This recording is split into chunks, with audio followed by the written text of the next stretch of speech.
말씀을 다시 한번 보겠습니다. 사도행전 22장 12절.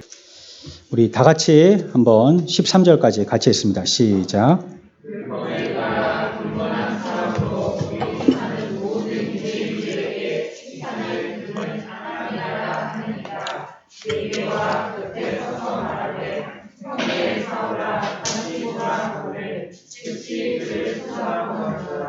아멘.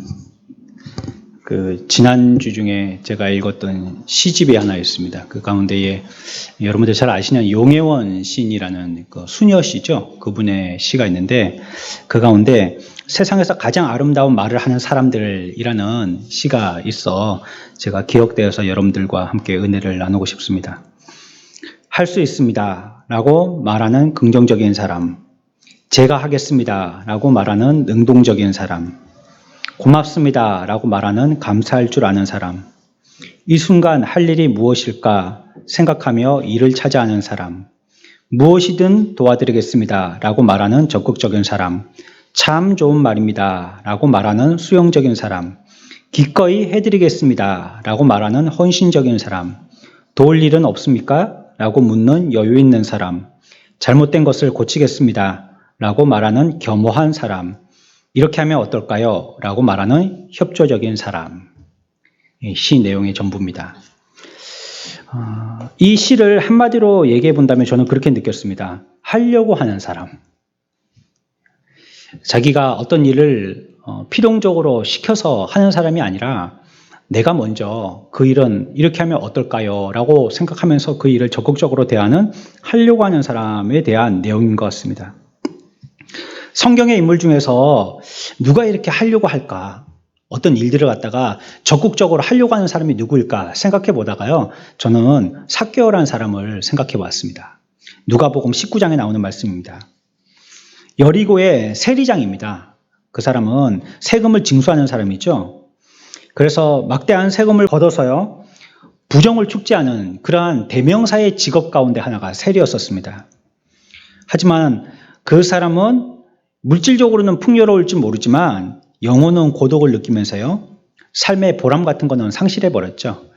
세상의 것으로서 뭔가 채우려고 할 때 그 사람들에게 나타나는 공통적인 특징이 이런 것들입니다. 세상 것은 채워지는데 영적인 것은 채워지지 아니하는, 회의와 권태 가운데 있으면서요. 의미 없는 삶을 하루하루 살았습니다. 심령의 평안과 삶의 보람 같은 것들, 이런 것들에 대해서 목말라 하는 그런 사람 대명사가 바로 이 삭개오라는 사람이 아닌가 생각해 봅니다. 그러던 중에 예수님이란 분이 지나간다는 소리를 듣게 되어졌습니다. 천국 복음을 전하는 예수님, 그분은 과연 어떤 분이신가? 자기의 인생의 이러한 가람을 해결해 주실 수 있는 분인가? 그리고 그분을 한번 만나고 싶다는 생각이 들었습니다. 하지만 예수님이 가는 곳은 항상 많은 군중들로 삐집고 들어갈 틈이 보이지 않았습니다. 그런데 우리가 가끔씩 나도 저 경품에 추첨될 수 있겠지라고 생각하면서 새로 개업한 슈퍼마켓에 가서 경품 추첨권을 갖다가 물건 한 개 사가지고 받아오면서 나도 저기 1등 될 거야 이런 기대를 갖듯이 예수 믿는 우리들에게도요. 신앙생활에 이 삭개오와 같이 주인공이 될 수 있다는 거 여러분들 기억하시기 바랍니다.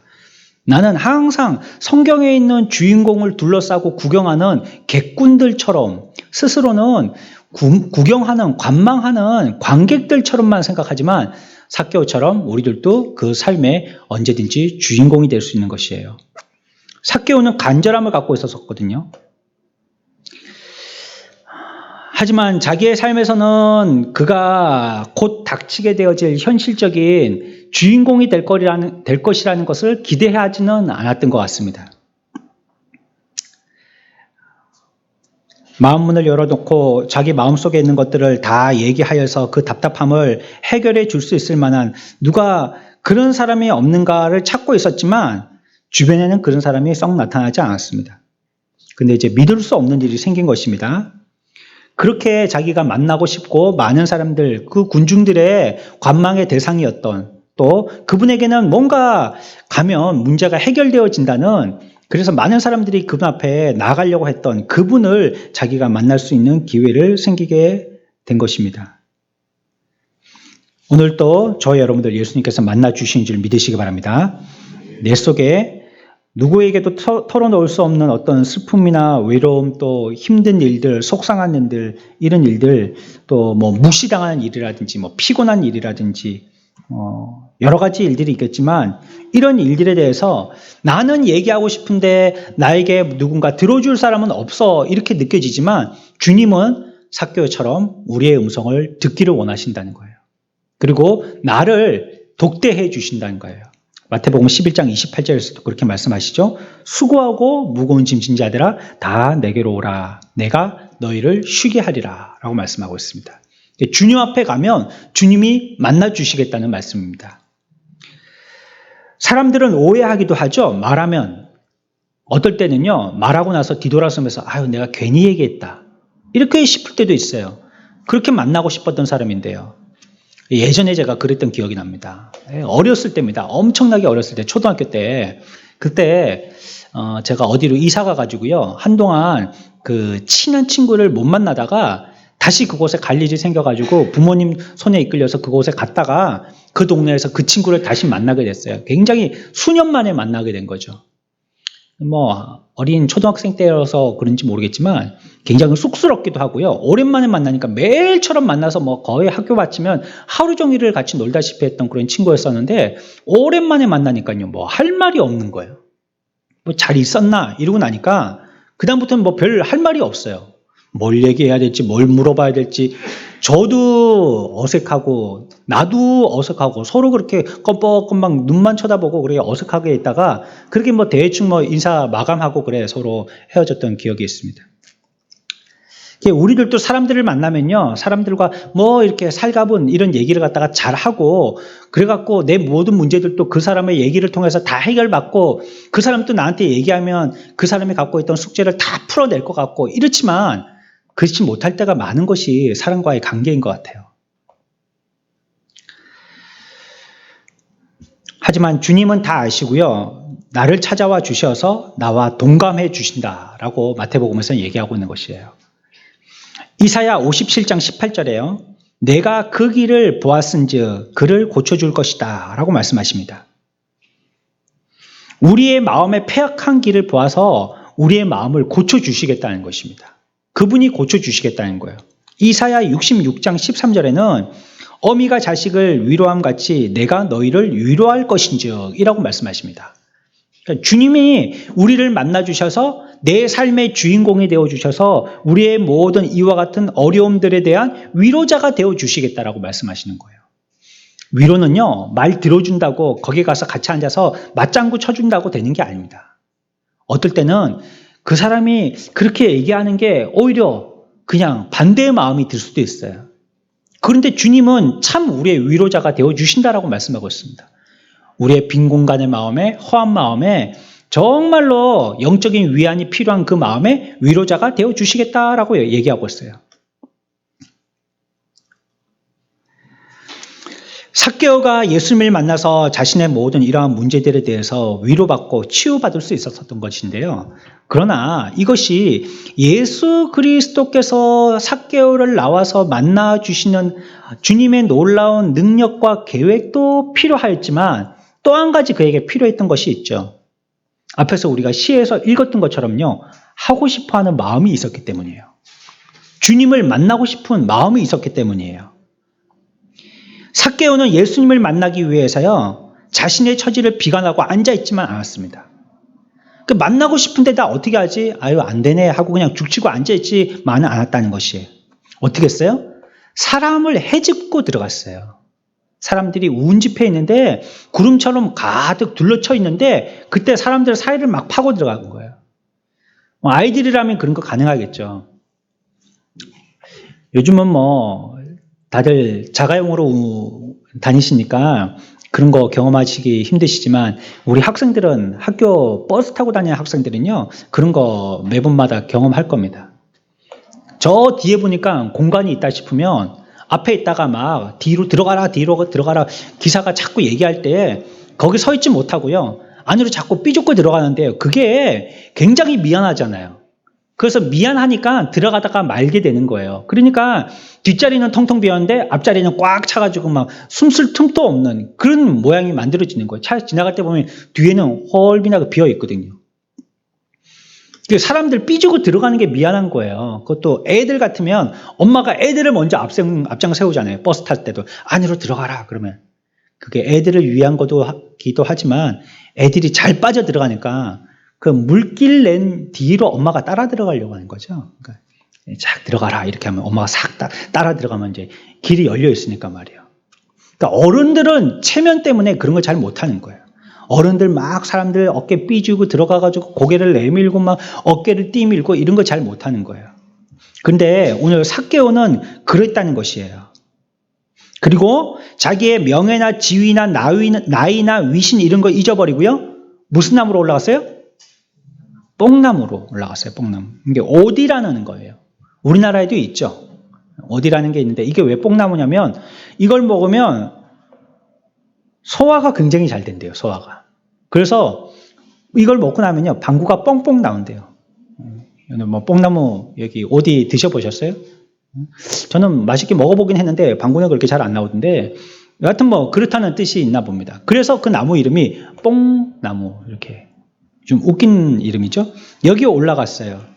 근데 나무에 오르는 건요 애들이 하는 겁니다. 어른들은 나무에 올라가지 않습니다. 애들은 나무에 쭉 올라가면 어른들은 뭐 하느냐 나무에서 내려와라 합니다.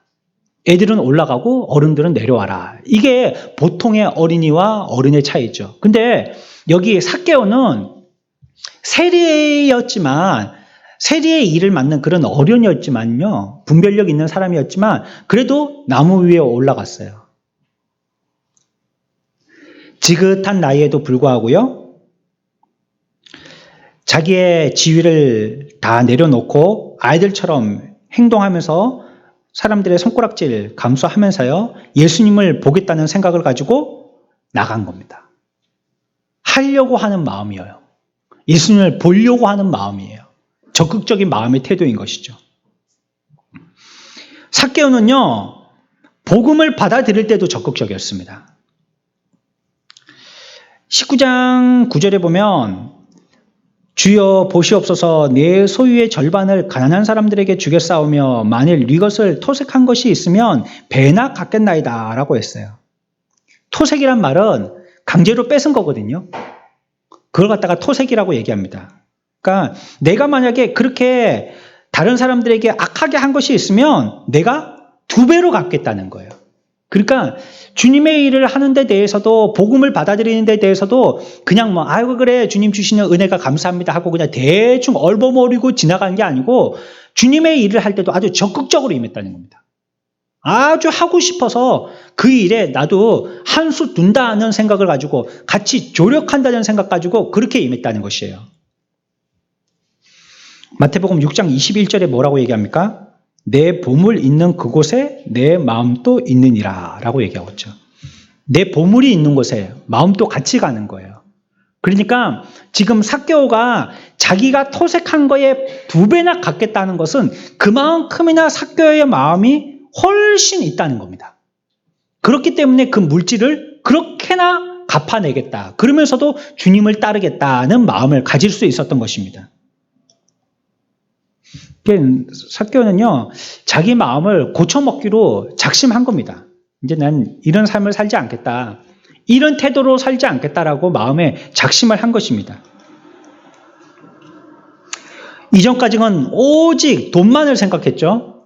사람들이 저게 반역자라고 저게 앞잡이라고 배신자라고 민족의 적폐라고 뭐 이렇게 얘기할 만했지만 그렇지만 삭개오는요 오직 그와 같이 그런 소리를 들으면서도 끊임없이 돈만 모으기에 혈안이 되어 있었지만 하나님과의 관계, 이웃과의 관계를 생각하면서 이제 돈에 대해서 마음을 접어버린 거예요.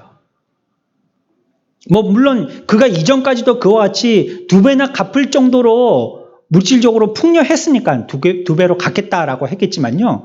그거 물질을 내놓는다는 게 그게 그렇게 쉬운 게 아닙니다.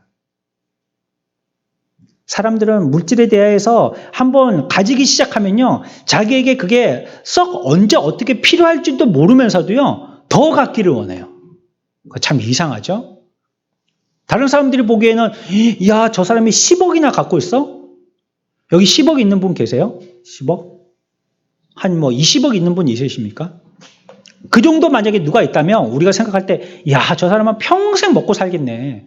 20억 가지고 있으면 그거 가지고 평생 먹고 살겠네. 뭐 하루에 몇십만 원씩 써도 평생 2억이면 평생 죽을 때까지 쓰지 않겠나. 이렇게 싶어도요. 20억을 갖고 있는 사람은요. 또 누가 1억 준다고 그러면 그거 감사하게 받습니다. 그리고 또 어디서 2억 번다고 그러면 어떻게 또 벌까 생각을 합니다. 또 궁리를 합니다. 그거 어떻게 쓸지 몰라요, 자기는. 언제 다 쓰고 갈지도 몰라요. 그게 꼭 필요한데 쓸지 안 쓸지도 몰라요. 그런데 물질에 매이게 되면요. 일단 주구장창 다람쥐들 도토리 모으듯이 그냥 모으고 보는 거예요. 뒤에 누가 쓸지는 생각지도 않는 거예요. 며칠 전에 신문에 보니까 우리나라 아주 큰 기업의 대표가 자기의 그 재산을 갖다가 어느 정도 사회에다가 환원하겠다, 기부하겠다 이렇게 기사가 나와서요 신문에 올라가 있는 걸 보았습니다. 요즘 조금 그런 문화가 조금 만들어지는 것 같아요. 여기저기에서요. 왜냐하면 사회로부터 얻은 거니까요. 다시 사회로 환원시키는 게 당연하다라고 생각해요. 이게 서양에서는요 굉장히 당연하게 생각합니다. 당연히 우리나라처럼요 잘 모아서 자식 주고 이런 거 없습니다. 그냥 모은 거 가지고요 그대로 다시 사회에 어떻게 하면 우리 직장 직원들을 잘 섬길까, 그게 사회로 환원시키는 거니까요. 어떻게 복지를 더 증진시킬까 이런 거 생각하고 그 사람들에게 자꾸 돌려주려고 하는, 왜냐하면 그 지역에서 얻었으니까 그런 생각을 가지는데 우리나라는 안 그런 것 같아요. 꽉 쥐고 있어가지고 어떻게든지 후손이 잘 되려면 내가 이걸 물려줘야지. 뭐 물론 그때 그렇게 어렵게 생활하셨기 때문이기도 하겠지만 말이죠. 그런데도 그것 붙들고 어떻게 잘 써볼까를 생각하기보다는 어떻게 잘 물려줄까 이런 것들을 생각하기 쉬운데 이 삭개오는 그러지 않았다는 것입니다. 구원의 기회를 발견한 삭개오는요 멀리서 관망만 하거나 누가 해주리라고 소극적으로 임하지 않았어요. 하려고 했어요. 자기가. 복음 앞에서요 당당하게 자신을 나타냈습니다. 확실하게 나타냈습니다. 회개에서도 대충 회개하지 않았어요. 분명히 누군가 보아도 철저하게 회개한 거라고 할 만한 회개의 행동들을 했어요. 변화에서도요 적극적으로 변화를 나타냅니다. 한마디로 얘기하면 확실하게 한 겁니다. 신앙생활이 적극적이고 소극적이고 이렇게 얘기한다면 신앙생활이 소극적인 게 있을까요? 과연 신앙생활이라는 게 소극적인 신앙생활이라는 게 이게 문법상 신앙적인 문법상 맞는 말일까요? 이게? 저는 그거는 안 맞는 말이라고 생각됩니다. 신앙은요 소극적인 게 없어야 돼요. 우리가 자기의 성향이 어떤지를 얘기한다면 나는 좀 내성적이야, 외향적이야 얘기할 수 있지만 신앙에 가서는 적극적이어야 된다고 생각합니다. 그게 내성적인 사람이든지 외향적인 사람인지 불문하고 말이죠. 여러분들 개인적인 하나님과의 독대를 생각해 보시면 압니다. 오늘 오전에도 생각했지만 우리에게 하나님께서 책망하시고 징계하셔갖고 내가 곧 죽을 형편에 이르렀다. 아니면 나를 하나님께서 깨닫게 하기 위해서 우리 자녀를 죽을 형편에 이르렀다. 그러면 여러분들이 체면 차려한다고 하나님 앞에 기도하기를 어험하면서 기도할 사람이 있을까요? 하나님 앞에 뭔가 말하기가 미안해가지고 내가 이거 얘기했다가 하나님이 들어주실까? 이런 거 앞뒤 가리고 계산해가면서 철저하게 사고하고 그렇게 기도하는 분이 있을까요? 안 그럴 겁니다. 그냥 제발 좀 앞말 뒷말 다 빼고라도 우리 자식 좀 살려달라고. 제발 하나님 아버지 제발 좀 살려달라고.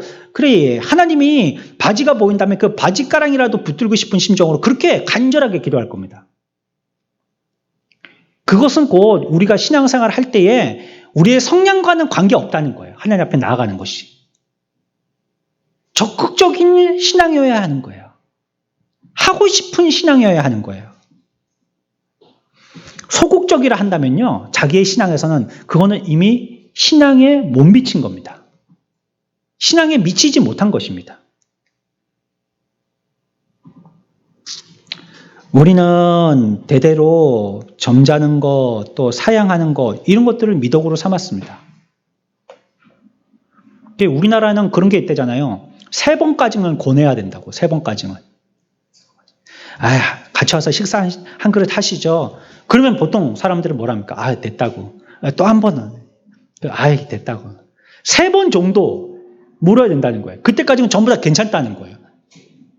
근데 진짜 괜찮은지 안 괜찮은지 모르는 거예요. 3번 물을 때까지는.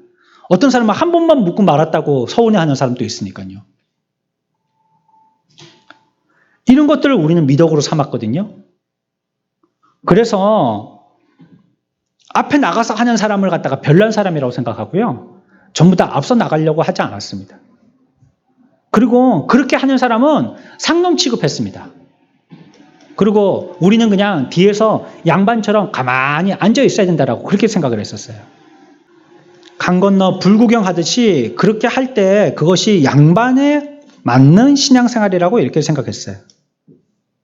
그래서 옛날에는 처음 신앙생활 할 때는요, 하나님 앞에 나와서 예배하고 찬송하고 헌금할 때도요, 양반이 자기가 안 했대잖아요. 종시켜서 하라고. 자기는 앉아있고. 헌금할 때도 자기 종시켜서 저기 헌금하고 오라고. 그러고 자기는 앉아있고. 이랬댔잖아요. 그러나 성경은 뭐라고 얘기합니까? 마태복음 11장 12절 우리 다 같이 찾아봅시다. 11장 12절 같이 봅니다. 시작.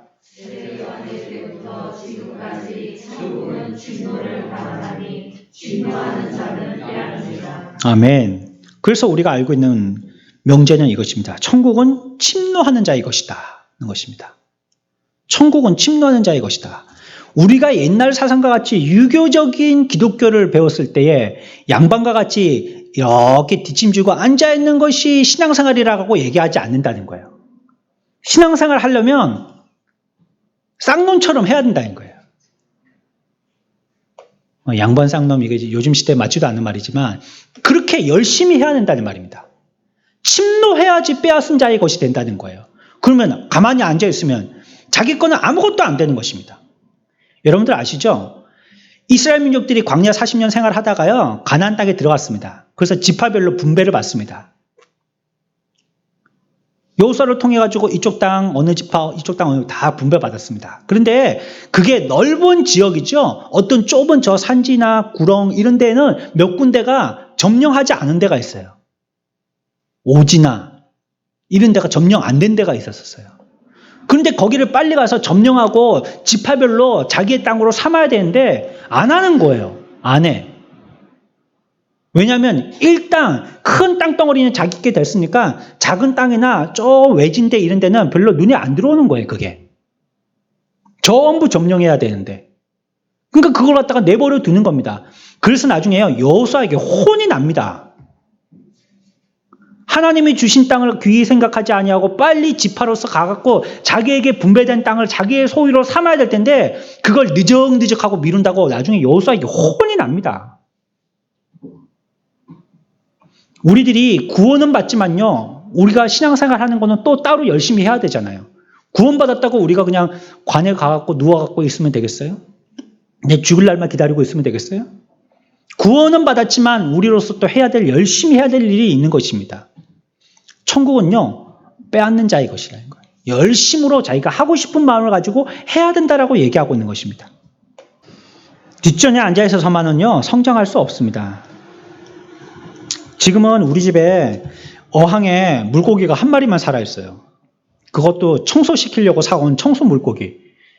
걔만 살아있고요. 나머지 구피는 다 요단강 건너가셨어요. 다. 아주 수십 마리가 있었는데 그 하루아침에 그냥 한 마리 두 마리 죽기 시작하더니 그냥 전염병 걸리듯이 그냥 다 같이 죽어버리더라고요. 쟤도 죽은 줄 알았어요. 청소 물고기. 갖다 부으려고 그러니까 꼬리를 치고 살아있길래 살려두고 있습니다. 뭘 먹고 있는지는 모르겠지만. 그런데 여러분들도 금붕어 길러보신 분들은 알지만 왜 먹이를 주려고 그래요? 먹이 줄 때마다 금붕어들이 입을 벌리고 그 먹이 앞으로 막 모여드는 거 그거 보는 게 재밌어서 주려고 하는 거거든요.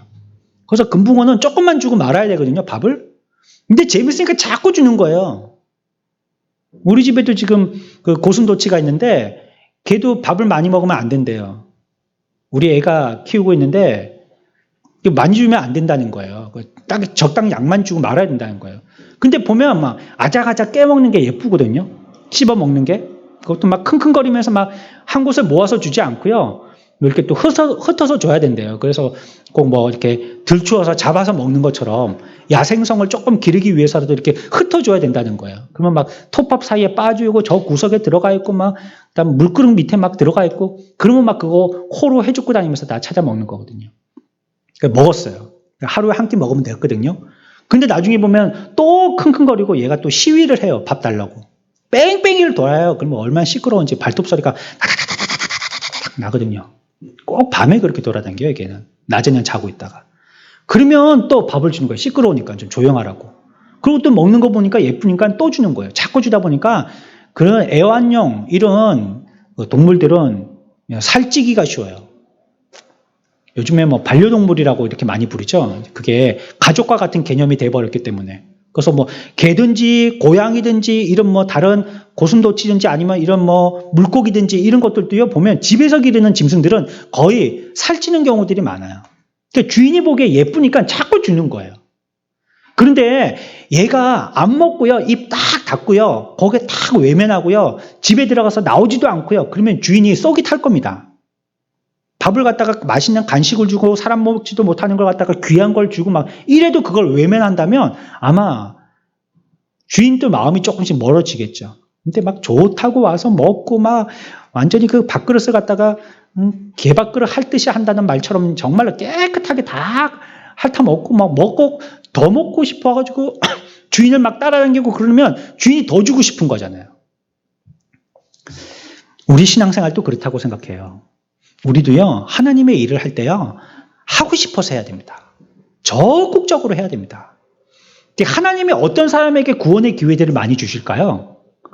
객관적으로 생각해서요, 가만히 앉아갖고 그냥 지나가는 거나 보고 관심도 없고 이런 사람일까요? 아니면 적극적으로 열심히 하려고 하는 사람일까요? 우리가 이성적으로 생각해봐도 아마 후자의 사람에게 일을 맡길 거예요. 주일 예배도 우리가요, 일찍 나와서요, 기도로 준비하는 겁니다. 물론 여러분들 개개인 사정이 있을 것입니다. 하지만 일찍 나와서 앉아있는 사람들은 보면 예배하고 싶은 사람이었구나라는 생각이 들지 않습니까? 참 교회 주일날 예배 나오고 싶어 했던 사람이구나라는 생각이 들잖아요. 일찍 나와서요, 좋은 자리에 앉아서 말씀 잘 들리는 자리가 좋은 자리죠. 좋은 자리에 앉아서 오랫동안 기도하는 겁니다. 잘 기도로 준비하는 겁니다. 예배 한 주간의 승리가 오늘 이 시간에 달려있으니까요. 기도하는 겁니다. 또 모든 예배 또 우리가 적극적으로 참여하는 겁니다. 할 수만 있다면. 지금은 뭐 전염병 때문에 상황들이 조금 달라졌지만 우리가 할 수 있다면요, 온라인으로라도 적극적으로 임하고요, 모여서 할 수 있는 예배 같으면 모여서 하고요, 적극적으로 참여를 하는 것입니다. 기도도 어떻게 합니까? 그냥 왔다가 뒤지 않을 만큼 그 타게 있다가 가는 게 아니라 뜨겁게 기도하고 가는 거죠. 하나님 앞에.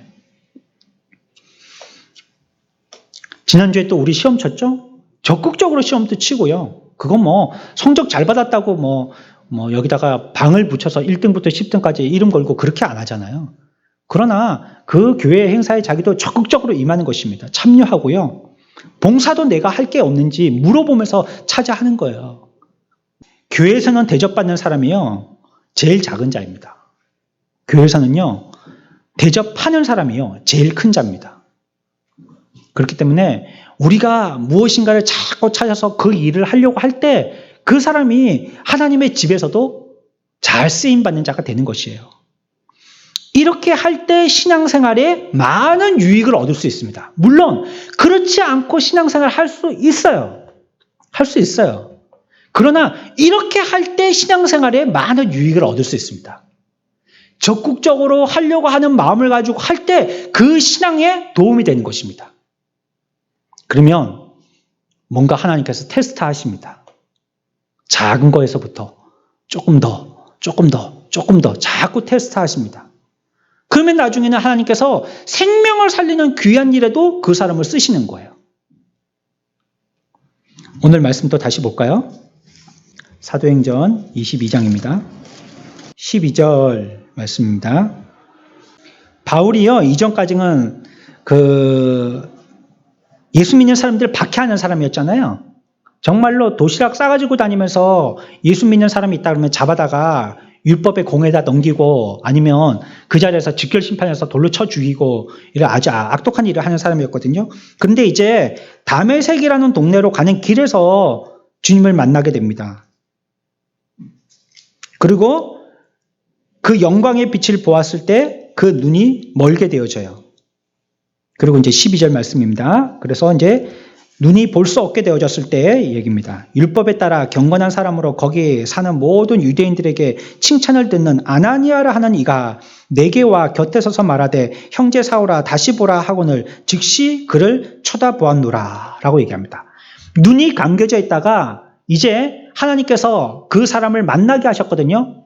그 사람, 눈을 뜨게 하는 사람 이름 누구예요? 아나니아라는 사람. 그 사람을 만나게 하셨거든요. 그래서 아나니아가 와서요, 사울 앞에 한 거는 딱 한 가지입니다. 뭐였습니까? 뭐라고 했어요? 예, 여기 그대로입니다. 형제 사울아 다시 보라 하거늘. 뭐 안수 기도를 했다. 하늘에서 다른 뜨거운 광채가 눈을 비추었다. 아니면 뭐 고약을 발랐다. 아니면 어디에 뭐 유명한 의사를 불러와서 진맥을 했다. 그런 말 한마디도 없습니다. 그냥 아나니아는 와서 사울에게 뭐라고 했냐면 다시 보라 했습니다. 다시 보라 했습니다. 저는 이 말씀을 그렇게 한번 해석해 봅니다. 아나니아가 와서 보라 했어요. 그러면 바울은 뭐 해야 됩니까? 예? 지금 바울의 상태는 어떤 상태예요? 눈 멀어 있는 상태죠? 앞이 안 보인단 말이에요. 이게 평생에 안질환으로 그 사람이 괴로움을 당했다 이런 말도 있는데 이때 이 빛 때문에 여하튼 지금은 상태는 눈이 하나도 안 보이는 상태란 말이에요. 이때 사울은 아나니아의 얘기를 듣고 반응을 어떻게 보여야 됩니까? 예? 뭐라고 해야 돼요? 안 보여요. 보라고 하지 마세요. 안 보여요. 이렇게 해야 됩니까? 뭐 하면 됩니까? 봐야 되는 거예요. 이걸요, 우리는 아나니아에게 있는 어떤 특별한 능력이 사울에게 전해지는 말로 이해하기가 쉬워요. 보라, 이 말에 그 눈이 딱 떠졌다라고 생각하기가 쉽다는 것입니다. 그러나 사울 입장에서 봤을 때는요, 그 말을 듣고 내가 눈을 뜨고 안 뜨고는 자기의 의지입니다. 떠볼까 말아볼까 하는 건 자기 의지인 거예요. 아무리 떠보라 100번을 그 앞에서 얘기해도 사울이 뜰 생각이 없으면 안 떠지는 겁니다. 그러나 그 한마디가 자기의 비수와 같이 양심을 찔러서 죽어있던 심령에 깨어나게 된다면 그 한마디에 눈이 딱 떠지는 겁니다. 이 말은 그래서 다시 보라 하거늘, 그런데 그 뒤에 보세요. 이 말의 의미가 그것이 정확하다는 것을 뒤에 가서 설명하죠. 보라 하거늘, 그 다음에 뭐라고 얘기합니까? 즉시 그를, 이건 누가 보는 겁니까? 쳐다봤다는 게 누가 보는 겁니까? 아나니아가 사울을 보는 겁니까? 사울이 아나니아를 보는 겁니까? 사울이 보는 겁니다. 사울이. 그러니까 여기서 다시 보라 하거늘 할 때 보는 그 주체에 의해서 눈이 떠지든지 말든지 결정된다는 말입니다. 그래서 보니 보여졌다 이 말입니까? 보니까 보여졌다. 안 그랬으면 아나니아는 사울은 아무 자기에게는 의지도 없어도 떠진다면 그 이전에 예수님이 하셨던 사건과 같이 보라 하니까 그 자리에서 두 말도 안 하고 그냥 딱 눈이 떠졌을 거예요. 이거는 예수님이 하시는 역사입니다. 능력입니다. 근데 여기서 얘기는요 조금 다르잖아요. 즉시 보라 했더니 쳐다보니까 떠진 거예요. 그거는 사울이 눈을 뜰 의사가 있느냐는 거예요. 사울이 지금 적극적으로 보려고 하느냐는 것입니다. 아나니아를 보려고 하는 마음이 있느냐 없느냐 그걸 지금 묻고 있는 거예요. 사도행전 3장 6절에요. 성전 미문에서 구걸하는 안진뱅이가 있습니다. 베드로가 예수 그리스도의 이름으로 명하노니 어떻게 하라고요? 일어나 걸으라 이렇게 얘기합니다. 일어나 걸으라. 그랬더니 그가 서서 걷기도 하고 뛰기도 하였더라. 성경이 얘기합니다. 마가복음 5장 34절에도 비슷한 말이 나옵니다. 12년간 혈루증 걸린 여인이 있는데요. 내 믿음이 너를 구원하였으니 평안히 가라. 내 병에서 놓여 건강할지어다 선포하십니다. 그랬더니 그의 혈류의 근원이 말라서 건강을 되찾게 되었다라고 성경이 얘기하고 있습니다.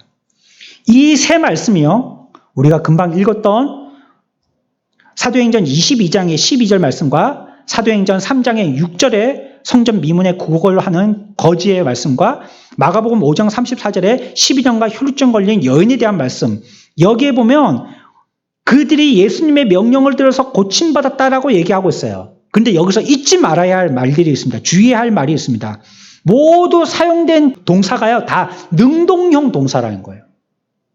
능동형 동사는요, 들은 그 사람이 행동해야지 되는 동사라는 거예요. 우리나라의 동사는 이런 형태가 없습니다. 끽 해야지 뭐 능동태, 수동태 이 정도입니다. 근데 여기는요, 제1 부정 과거 능동 명령 단수 동사 나옵니다.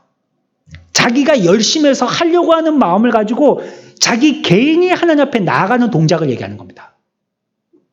그러니까 눈 떠라. 누구에게 달려있는 거예요? 사울에게 달려있는 것입니다. 일어나라. 누구에게 달려있는 거예요? 안진뱅이에게 달려있는 겁니다. 건강하라. 누구에게 달린 거예요? 혈루증 걸린 여인에게 달려있는 겁니다.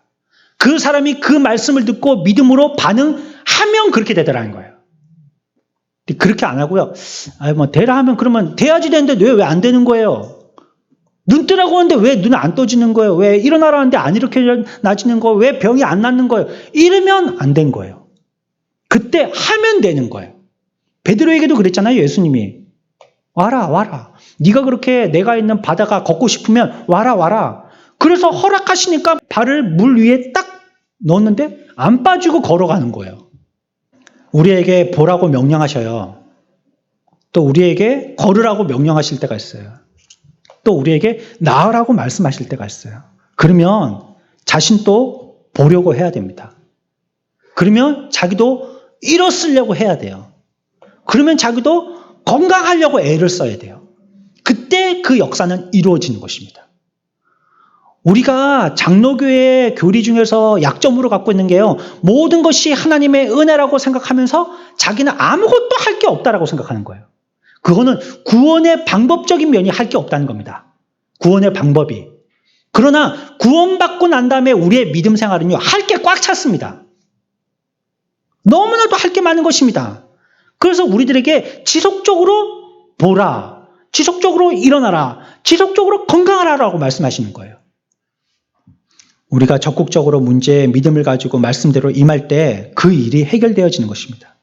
신앙생활은요, 누가 대신해 주지 않았습니다. 내가 하는 것입니다. 예전에 군대에 있을 때 위에 있는 고참이 그런 얘기 했어요. 농담한다고.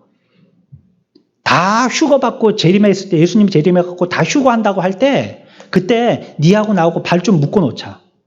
니 천국 갈 때 나도 좀 딸려가게. 이런 얘기 했습니다. 자기도 그게 농담인 줄 알고 하는 소리입니다. 안 될 일인 줄 알고 하는 소리입니다. 근데 우리들도 어떻게 이 무리 속에만 속하면 구원이 저절로 되는 줄 알고 생각하시는 분이 계신지 모르겠어요. 어떻게 이 성경만 끼고 있으면 이게 천국에 들어가는 입장권처럼 생각하고 계신 분이 계실런지 모르겠어요. 내가 해결하기 위해서 보라 하실 때 보려고 해야 합니다. 그때 사울은요, 영의 세계를 보게 되었고요. 지금껏 죄악으로 밥 먹던 지난날의 자기의 과거를 새롭게 보게 된 것입니다. 보라 할 때 보는 자가 되어야 된 것입니다. 우리 일남 바나바 회원들에게 좀 부탁드리고 싶은 게 있습니다. 우리의 연수가 지금 이제는 이제 뭘 더 하겠어, 아무것도 할 게 없는데 라고 하실지 모르겠지만, 모세는요, 주님이 그 모세의 사명을 끝까지 다하도록 하기 위해서 죽을 때까지도 사명을 주었어요. 우리도요, 할 일이 있습니다. 무엇인가 주님을 위해서 해야 될 일이 있어요. 근데 그 일을 어떻게 하느냐? 적극적으로 해야 됩니다. 하고 싶어서 해야 됩니다. 애를 써서 해야 됩니다. 노력해서 해야 되는 것이에요. 교회 생활에서, 또 우리가 직장 생활에서, 집에서, 개인 생활에서 적극적으로 행할 때 이때 보게 되고 걷게 되고 건강하게 되는 것입니다. 우리의 신앙이 그 자리에 머물러 있지 아니하고 여기서 얘기했던 사울과 같이 아나니아가 보라 할 때 우리의 눈이 열려졌던 것처럼 하나님 앞에 우리가 볼 의지를 가지고 적극적으로 임함으로 또 하고 싶어 하여서 우리가 보지 못하는 영계를 보게 되어지고 또 세상 사람들이 다 참아보지 못했던 미래의 우리의 소망까지도 볼 수 있는 주의 복된 저와 여러분들의 삶들 또 특별히 우리 일 남 바나바와 회원들 다들 되시기를 축원합니다.